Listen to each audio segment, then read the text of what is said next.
Hey, what is going on, guys? RZ Stealth here, and in today's video, we're going to be taking a look at what's coming up here for patch 8.21 and which champions are going to be getting stronger and weaker. And in this video, I'm going to be giving away 4 codes for the new exclusive Infernal Amumu skin with the green chroma that you can only receive if you get the code from a league partner. As being part of the league partner program, they're giving us creators a bunch of cool things to give away to you guys, and this time here, it is going to be this Infernal Amumu skin. I'll be giving away 2 codes for NA and 2 codes for EU in this video, so how you can enter is comment down below what region you're from, also like the video and make sure that you're subscribed, and then also comment below your Twitter handle. There's no way that I can contact winners on YouTube now because they got rid of direct messages on YouTube, so the only way that I can really contact winners, and probably the best way, is through Twitter. So be sure to comment your Twitter handle along with your region, and that is going to enter you into the giveaway. And I will announce the winners to the giveaway in around a week, so be sure to keep a lookout on my Twitter. Be sure to give me a follow on Twitter. I will announce the winners over there, so if you're not following me yet, then be sure to do that to see who does end up winning the giveaway. So if we get into the video now, the first change here for this patch is going to be to Alistar. So Alistar is getting a similar treatment that Tahm Kench got, and I'm pretty sure Braum also got this treatment a few patches ago. They're lowering Alistar's base HP by around 40, so it's a substantial knock to his base HP there in the early levels. That's about an auto attack there in the early game, so this does influence like early all-ins and early trading in the laning phase. I don't think it really bumps Alistar down too much. I still think he's going to be a very strong support pick for next patch, but it looks like what they're trying to do is just lower the base HP of these tankier supports down in the bot lane so that early kills can happen more often, and so that they're just not super tanky and really hard to kill in the laning phase.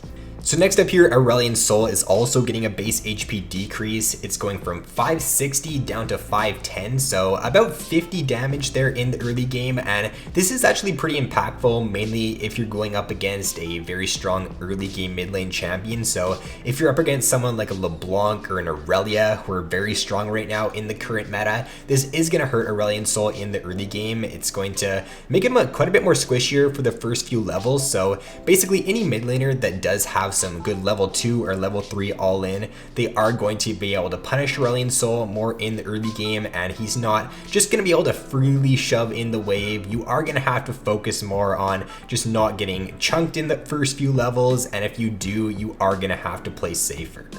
So next up here, we have 2 changes to Kaia. Kai'Sa's passive damage, the AP ratio on it is being decreased, and then her ultimate shield duration is being lowered from 3 seconds down to 2 seconds. So what these changes mean for Kaia is that at the very most, you're going to see her just swap over from the AP build, and more people are just going to be going for the AD build for next patch. I don't think this affects her place on the tier list, so I still think she's going to be an S tier AD carry for 8.21. At the very most, it would drop her down into A tier, but I just still don't think these changes are enough to really move Kaia down for 8.21. So next up here, we have a pretty insignificant buff to Ezreal for next patch. His W's damage at the later ranks is getting increased, so once you max it out, it's going to be increased by 20 damage, but you don't max your W out until last on Ezreal, so this is not going to come into effect until very late into the game, and this is just a pretty insignificant change due to that fact. If it was a buff to his Q or his E for next patch, I could see him getting a little bit better, but right now he's sitting at the lowest win rate for any AD carry in 8.20, so a buff like this is not going to make him any better for next patch.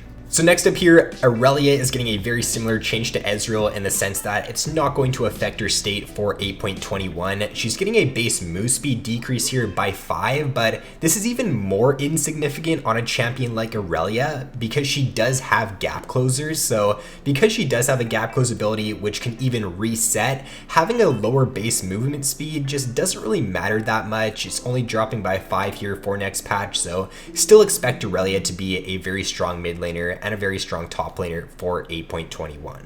So this next change here is more of a significant one for next patch, and it's to Ivern. So Ivern's getting 3 different changes. His base move speed is getting increased. His W's damage is getting increased by 10 there in the early ranks. So it's going from 20 up to 30, which is actually pretty big because Ivern's W is not an ability that you max out first. So having this extra damage here at the first rank in the W is actually very significant. And then his E shield value is also getting increased there by a little bit, not a ton, but I think that overall with these changes, Ivern is going to be a pretty solid jungler for next patch. It's really hard to tell right now actually how good Ivern is because he's sitting at like a 0.5% pick rate in this patch. His win rate is pretty good, it's at around like 52%, but whenever a champion has a super low pick rate, it's pretty hard to tell how strong they actually are. So it's going to be interesting to see how these changes do affect Ivern for next patch, but I do think that he is going to be a pretty viable option and he should be an A tier jungler for 821. So next up here are going to be some buffs to Karthus. His W is getting buffed, the cooldown on it is being lowered from 18 to 15 seconds, and the mana cost is being lowered from 100 all the way down to 70. So this ability is actually going to be usable now in the laning phase. I know that in the laning phase as Karthus, you almost never use your W because it just costs so much mana and it's on such a long cooldown. But with this change here, you might see more Karthus players like using your W more aggressively in lane and looking to go for trades with it. So I think this is actually a pretty nice change here to Karthus. And then his ultimate's mana cost is being lowered there from 150 at rank 1 down to 100 at all ranks. So some pretty nice buffs here to Karthus. I don't think it's enough to like bump him up into S tier or anything. I think that right now in 8.20 he's sitting at a solid A tier mid lane pick, and I think that with these changes they are going to make him stronger obviously, but I just don't think they're enough to bump him up to that next tier. So Karma is getting a pretty good buff for next patch. Her W root duration is being increased from 1 second at rank 1 up to 1.4 second. This is pretty big here. It's similar to the Ivern change in the sense that you don't actually max your W out first on Karma, so any increase in the ability's damage or increase in the CC duration at rank 1 is really big. So a 0.4 increase there is going to affect her ability to gank assist in the early game. It's going to make her ability to lock down the enemy mid laner, or if you're playing bot lane Karma, the enemy support or AD carry, a lot easier for next patch. Considering it's a point and click ability as well, a 0.4 increase is really big. So I think that with this change, it's going to make Karma a much stronger pick for next patch, and I don't think she's going to be one of the weaker supports anymore for 821.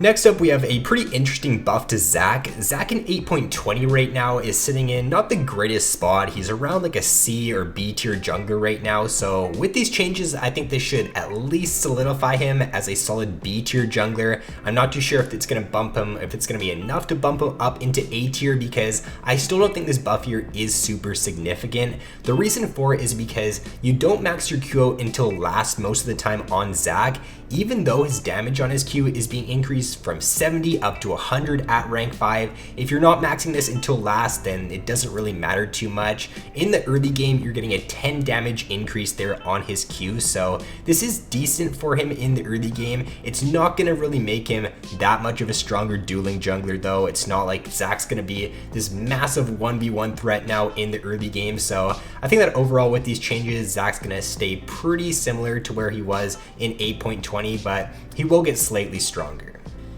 And I was hoping this day would not come for at least a little bit longer, but Zoe is getting some buffs for 821. So Zoe's Q damage is being increased there, and it's being increased by 20 at rank 5, and this is pretty significant because this is the ability you max out first on Zoe. Her E's cooldown is also being lowered. Once you get it maxed out, it's going from 14 seconds down to 12 seconds, and if you can get 40% CDR there on the mid game in Zoe, this is going to be even more obnoxious to deal with. You're going to be constantly able to throw your E in the mid to late game and just always be looking for picks. So with these changes here, this is going to move Zoe back up into at least A tier for 8.21. Right now in 8.20, she's around B, A tier mid laner. So with this change here, she is now going to be a pretty strong mid lane pick for next patch. So next up here is a buff to Edge of Night. Edge of Night's cost is being lowered by 100 gold, and the channel duration on the active is being lowered by 0.5 seconds.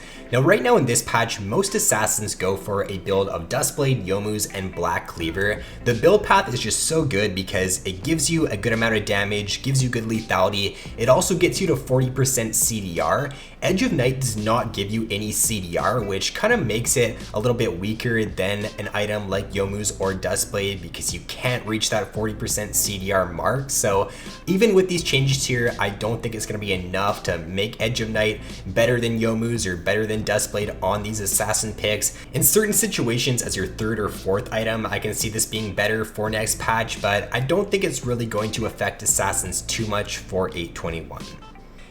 So next up here is going to be a buff to Essence Reaver. The cost on it is being decreased from 3,200 down to 3,000, and this is just a straight up buff to Lucian for next patch. Right now in 820, Essence Reaver is actually pretty underrated, I think, on Lucian. Most pro players just go for the Blade of the Ruined King into Black Cleaver and then Rapid Fire Cannon, but some pro players and some high elo players do go for an Essence Reaver second instead of the Black Cleaver, so I think this is going to be an even more enticing second item on Lucian for 8.21 here. It is going to give him a much stronger 2-item spike and a really good mid game, so definitely watch out for this on Lucian for next patch. I think that second item, Essence Reaver, is going to be a lot stronger and it is going to give him a really nice mid game spike there. So that's going to be all for this video, guys. That's what we're looking at for 8.21. If you guys did enjoy this video, then as always, be sure to drop a like and subscribe if you have yet to already. So thanks for watching, have an awesome day, and I will see you in my next video.